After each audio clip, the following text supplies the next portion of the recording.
Something happened to Iris. Barry, how could you do this? For God's sake, I'm your wife. You're not my wife. The real Iris is out there somewhere. I won't let her down. Fine. You want to see who I really am? I'll show you.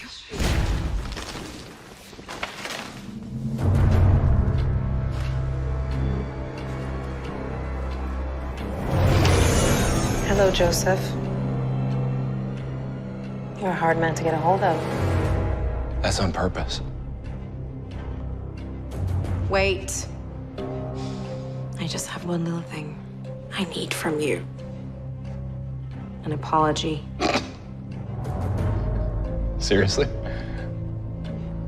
That's what this is about? I wanted to help the world. Now you're destroying it. I am keeping it safe. You let me rot in here while you took everything I created. I had a vision for humankind. So did I!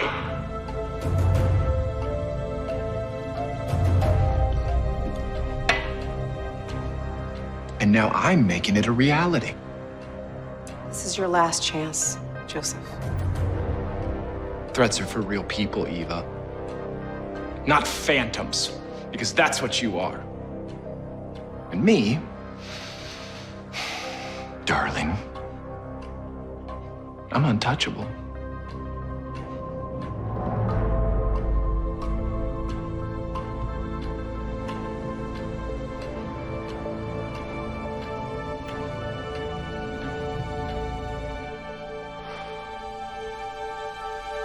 Literally.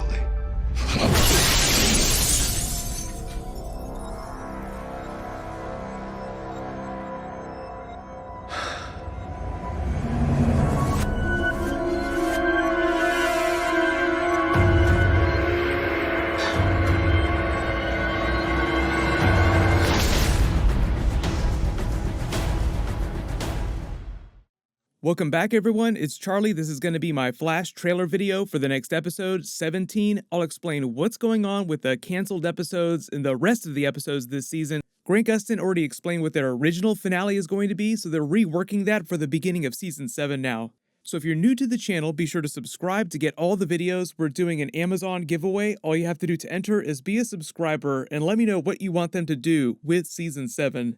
Everyone queue up all your Godspeed and Red Death posts. There were a couple good things that happened during this week's episode, but some of it was a bit of a slog, so I'll talk about the really big stuff in the Reverse Flash, the Godspeed stuff, the Red Death stuff first, then I'll talk about some of the Easter eggs from this episode. Everyone just wants to hear about the really big stuff first, so no worries. So what's happening is the Flash finale is actually going to be episode 19 now because they had to stop filming because of the virus when they were in the middle of episode 20. So they didn't finish that episode. Grant Gustin talked about their epic cliffhanger that they were going to end on. He said there was supposed to be some kind of epic Reverse Flash teaser in episode 22. The last time we saw him was when they were talking about creating the new version of the Speed Force, and we saw his negative Speed Force energy leave Star Labs in search of another body to possess. They literally say in that scene that he'll be back, he's just searching for another body. Dawn's gone. For now. Right. Thawne's tachyons might have dissipated, but they weren't destroyed. Which means he's not dead. Just formless. He's probably out there looking for another body right now. Like a red-eyed, pissed-off Voldemort. When he comes back, we'll be ready. So the epic Reverse Flash cliffhanger probably would have been him finding that new body, and because of all the Dragon Ball Fusion Speedster episodes and scenes this year, that's probably how they were going to create the TV show's version of Red Death. Reverse Flash's negative Speed Force energy fusing with another speedster of some kind. And since they still haven't paid off the Godspeed teaser from Season 6 Episode 1, my assumption is that either they're going to turn August Hart into a bigger character during Season 7, finally, or they're introducing their post-crisis rebooted Godspeed and they'll use him as part of their epic Reverse Flash twist. Grant Gustin did a live stream with the DC people the other day. He implied that the story that they had to cancel for this season, all the stuff they were gonna do, they'll just pick up at the beginning of Season 7, so they'll still do all that story, you just have to wait till the fall to get it. He did say that they still had a good cliffhanger that they were going to end on in episode 19, and because the Godspeed episode is episode 18, and the title of episode 19 is Success is Assured, my assumption is that it has something to do with Mirror Master's grand plan to go after Joseph Carver and Black Hole, and Team Flash trying to create that new version of the Speed Force.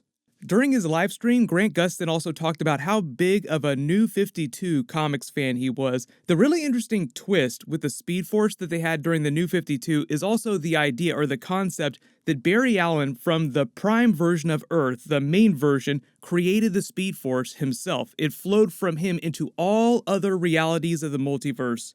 So maybe they'll try to work in some Easter eggs from the comics for that kind of stuff, where the idea that our Barry Allen starts to create this new Speed Force when he runs around. I really like all the big mythology stuff that they do with the Speed Force and the other speedsters on the TV show, so I'm surprised that they didn't address any of that during this week's episode, but it feels like this week's episode was mostly just an elaborate excuse for Jesse Martin to leave the show early before the end of the season. So I'm going to take a knee, go into witness protection, I'll be back for the finale. All the Mirror Master stuff that they've been doing has been a bit of a slog to get through, but I did like the Sue Dibney stuff with Ralph. I know her name is Sue Dearborn on the show, but she's Sue Dibney in the comics because they're already together. We all know where this is headed, so let's just call her Sue Dibney. They just named this actress a series regular for next season, so I'm assuming that at some point later in season 7, they'll become an actual couple. They were mostly using her for James Bond jokes during this week's episode. Some of you may have even spotted the Batman v Superman reference during the episode. When they go to the bank, Cisco talks about keeping people busy while they're trying to hack this information. It's meant to be a parody of the scene where Batman is trying to steal information on all the metahumans from Lex Luthor at that big party that they go to early in the movie. We find out the reason why Sue Dibney is trying to rob all these banks is that she's not actually robbing banks, she's just going after Black Hole's banks because they've been extorting money from her parents who are super rich, and she's trying to save them. The other really big reveal from the episode is that Chief Singh, who's now Chief of Police, is actually another one of Mirror Master's duplicates running around, trying to keep people from stopping her from taking down Joseph Carver. If you're confused about what the new Mirror Master is actually after, because all she talks about is going after Joseph Carver, but she has bigger plans as they implied during this episode. Remember, she's supposed to be one of the villains this season. They still haven't done a good job of explaining what it is exactly she wants to do once she stops Joseph Carver. What is her plan? Why is it so crazy? And why does Joseph Carver sound like he's so determined to keep her trapped in there to protect everyone else? They just want to make it seem a little more interesting and complicated. But everyone, let me know in the comments, what do you think is going to happen with Reverse Flash? What was that original epic cliffhanger that they were going to end on in the finale? And what do you think is happening with Godspeed this season? The good thing about Godspeed is that was actually supposed to be episode 18, but I don't know if he was going to be in more episodes before the end of the season or if it was just going to be episode 18. But because they filmed that, we'll actually get that episode. The other really big thing that nobody has actually been talking about recently that I've seen is that Grant Gustin's contract is up after The Flash Season 7, so unless he renews his contract, Season 7 will be the final season of The Flash. He hasn't said anything about wanting to leave the show, so I'm assuming he will sign on and they'll do a Season 8. If you didn't hear it, Stephen Amell also talked about the final season of Arrow and how he basically wanted to quit after Season 7 and wanted the Season 7 finale to be it. Like, nope, I'm done, no more Arrow episodes, that's it. The reason why he signed on for Season 8 is because he said they backed up a dump truck of money so big that in his words, it would have been irresponsible to say no to coming back. I do think it was mighty cool of him to be honest about that. Came back for Season 8 mostly because of money, not so much because he was really excited to do more Arrow episodes. But he did want to end the show on good terms for the fans, so he does really care about the Arrow fans. It just sounds like based on what he said, that by the time they got to Arrow Season 7, he felt like they'd done everything they could with the character, and there wasn't really a point in doing more episodes. But because you have Crisis on Infinite Earths, and they wanted to make Oliver this big character, turn him into the Spectre, reboot the universe, he was such a big part of their plans, so then he came back, he signed on, and we got our Crisis on Infinite Earths. Grant Gustin also did talk about the new Superman TV show that's coming. He said he's really excited for that, so maybe they'll do a lot of Flash and Superman crossovers during Season 7 and Season 8. But everyone, let me know in the comments, if The Flash goes through Season 7 and Season 8, who do you want the villains to be for Season 7 and Season 8? I've got some new Marvel and Mandalorian videos that I'm working on, but everyone just leave your video requests in the comments below. As long as you have alerts enabled for my channel, you should see all the videos when I post them. Everyone click here for my brand new Venom 2 teaser trailer video, and click here to learn about that cool Black Flash suit that Grant Gustin was wearing. Thank you so much for watching. Everyone stay safe. I'll see you guys tonight.